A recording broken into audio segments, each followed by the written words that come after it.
Eh bien bonjour, c'est Frédéric de la page de Fred's Ludo Games et aujourd'hui on va parler d'un ludosaure. C'est quoi un ludosaure? Un ludosaure c'est ça. C'est un jeu qui a au moins 30 ans et en l'occurrence aujourd'hui je vous parle d'un jeu que j'aime énormément, j'ai beaucoup joué quand j'étais jeune, c'est Enigmaco. Voyons voir ce qu'on trouve dans une boîte d'Enigmaco. On va commencer par mettre au centre de la table le grand plateau comme ça se faisait à l'époque qui représente une ville avec ses rues, ses lieux particuliers. Chaque joueur va choisir ensuite une figurine et il la placera sur la zone de départ, c'est-à-dire le commissariat. Chaque joueur récupère ensuite une fiche de travail de détective privé sur lequel il viendra poser ultérieurement les éléments du portrait robot. Il fera également attention de choisir la fiche qui correspond au design du pion qu'il a choisi. Nous trouvons ensuite un lot de cartes renseignements.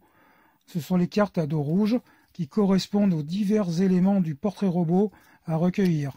On va les mélanger et les disposer à côté de l'aire de jeu. Nous trouvons ensuite un paquet de cartes bleues. Cette fois, ce sont les messages et les lieux d'enquête. De la même manière, nous allons les mélanger et les disposer sur l'aire de jeu. Nous trouvons ensuite le fichier de la police dans lequel il y a 6 malfaiteurs, du moins 6 fiches correspondant à des malfaiteurs. Elles ne serviront pas en début de partie, on va donc les ranger dans la boîte, on s'en servira ultérieurement. On trouve également dans la boîte un ensemble de pièces, pour être précis, il y en a exactement 80. Ces pièces représentent des parties de visage, et ces parties de visage, il faudra les disposer dans un premier temps sur les fiches profils, les fiches de travail que nous avons distribuées à nos enquêteurs. Enfin, comme beaucoup de jeux de cette période, on va trouver 2 dés qui vont servir essentiellement, non, que dis-je, exclusivement au déplacement. La mise en place est faite, nous sommes prêts à démarrer la partie, mais en fin de compte, quel va être le but du jeu? Eh bien, dans Enigmaco, en 1972, on avait imaginé que des enquêteurs allaient parcourir la ville afin de récupérer des renseignements pour pouvoir construire un portrait robot. Ce portrait robot, on ira le confronter au commissariat, au fichier de la police, et ensuite nous irons arrêter le malfaiteur. C'est pour ça que sur le plateau de jeu, toutes les cases sont numérotées, d'accord, et ont une adresse. En effet, comme dans une vraie ville, chaque rue possède un nom avec un numéro. Bien entendu, le premier des enquêteurs qui arrête et emmène en prison le malfaiteur remporte la partie. Pour déplacer son enquêteur, c'est pas très compliqué, il suffit de prendre les dés. Mais attention, nous ne faisons pas le total des 2 dés, on ne va pas le déplacer de cette case, non. On va choisir l'un ou l'autre.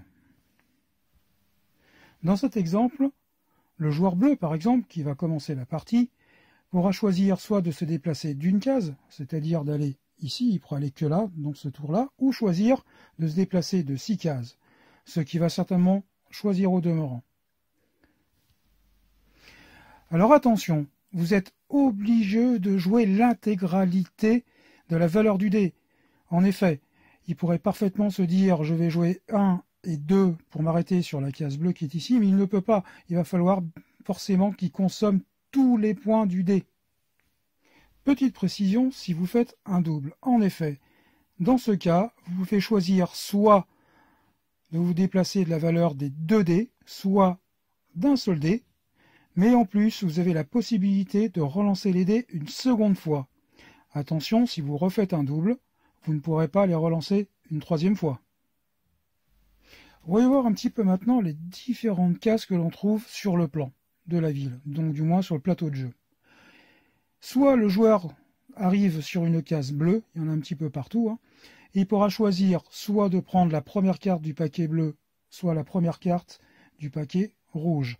L'un étant les éléments d'un visage, l'autre étant soit des messages, soit des lieux. Deuxième option, il peut parfaitement arriver sur une case orange, et auquel cas, il va pouvoir rejouer. Enfin, il y a différentes cases de couleur jaune, d'accord, qui sont les différents lieux de la ville, mais cependant, pour pouvoir y accéder, il faudra obtenir depuis le paquet bleu le lieu correspondant.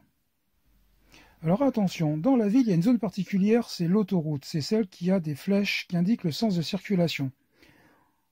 Le joueur vert, par exemple, va vouloir emprunter l'autoroute car il va vouloir se rendre à la station-service. Il ne pourra donc se déplacer que dans le sens des flèches. Il ne pourra pas reculer. Alors que se passe-t-il lorsque deux joueurs arrivent sur la même case? En effet, le joueur rouge est arrivé sur la case où se trouve le joueur vert. Dans ce cas, il va pouvoir choisir dans le jeu du joueur vert, puisque c'est le dernier à être arrivé, le joueur rouge je parle évidemment, il va pouvoir choisir une carte de son choix. De plus, comme il est arrivé sur une carte bleue, une case bleue, pardon, il va également pouvoir choisir une carte sur l'un des deux paquets, le rouge ou le bleu.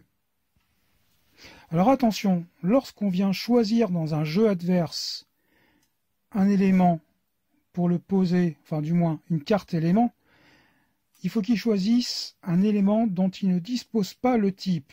Par exemple, si vous voulez prendre l'élément coup, il pourrait le faire qu'à condition de ne pas avoir d'élément coup dans son propre jeu. Attention également, lorsqu'il y a plusieurs joueurs sur la même case, le joueur rouge étant arrivé en dernier, il va pouvoir donc choisir une carte dans le joueur du joueur vert, mais également celui dans le joueur du joueur bleu. Comme je vous l'expliquais précédemment, pour pouvoir pénétrer sur les lieux jaunes, il va falloir disposer de la carte lieu d'enquête correspondant. C'est le cas de notre joueur bleu, qui dispose de cette carte et qui a le nombre de points requis, 1, pour pouvoir rentrer à la mairie. À ce moment-là, il va pouvoir échanger l'ensemble de ces cartes éléments contre les éléments de la boîte du jeu et de les disposer sur son profil d'enquête. Il va donc aller chercher dans la boîte les éléments correspondants. Une tempe blonde, par exemple, qui va venir disposer sur son plateau. Et puis ensuite, un cou un peu arrondi, avec comme un petit gloître. Et puis enfin, il avait à disposition une joue qu'il va mettre également sur son petit plateau. Une fois que c'est fait, les cartes vont être remises dans le paquet.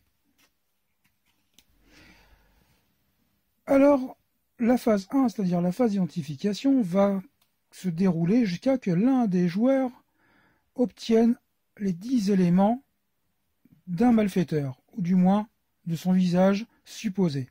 À partir de là, le joueur en question va aller directement au commissariat et il va aller regarder dans le fichier de la police.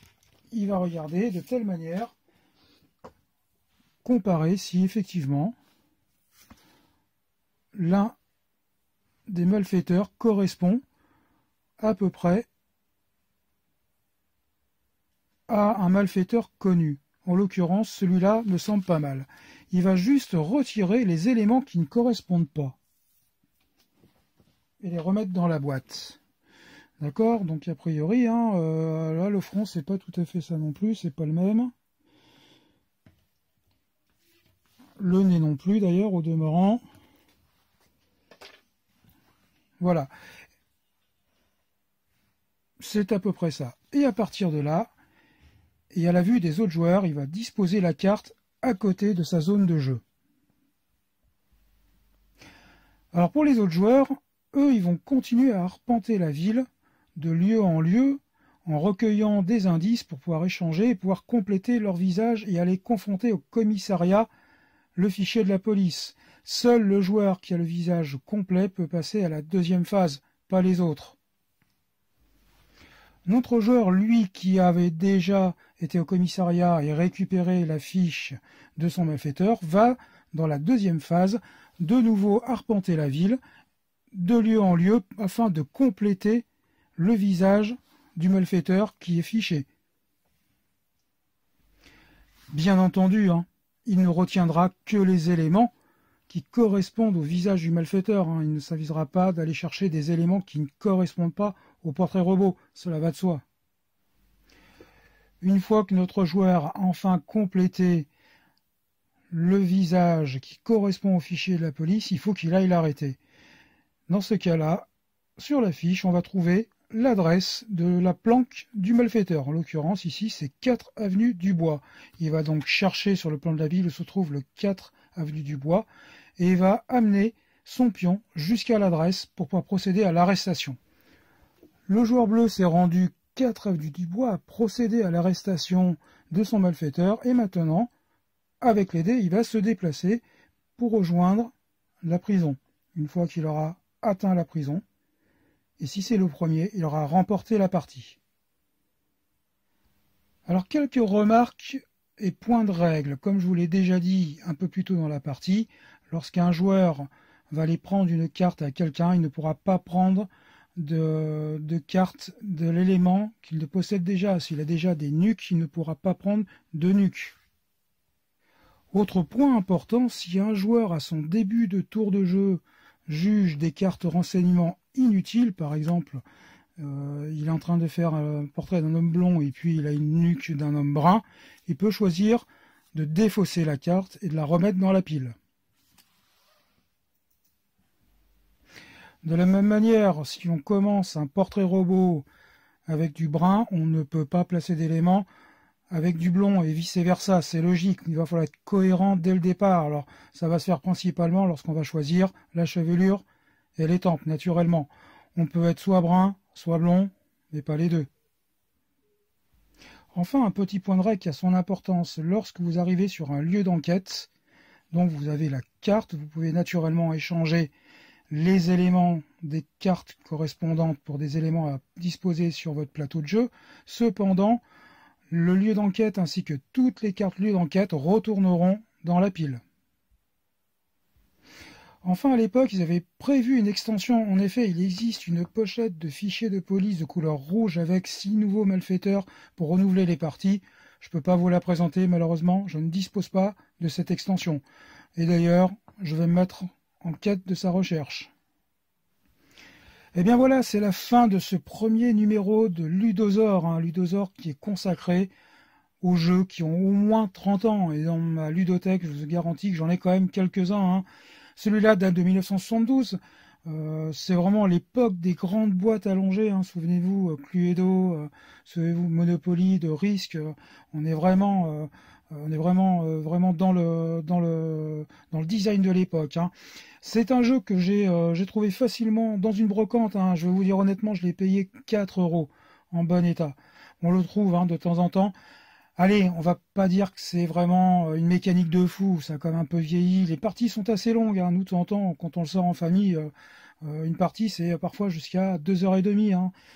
Mais néanmoins, il a un petit charme ce jeu. Il y a quelque chose que moi je l'ai beaucoup aimé et même aujourd'hui, je suis content de le ressortir.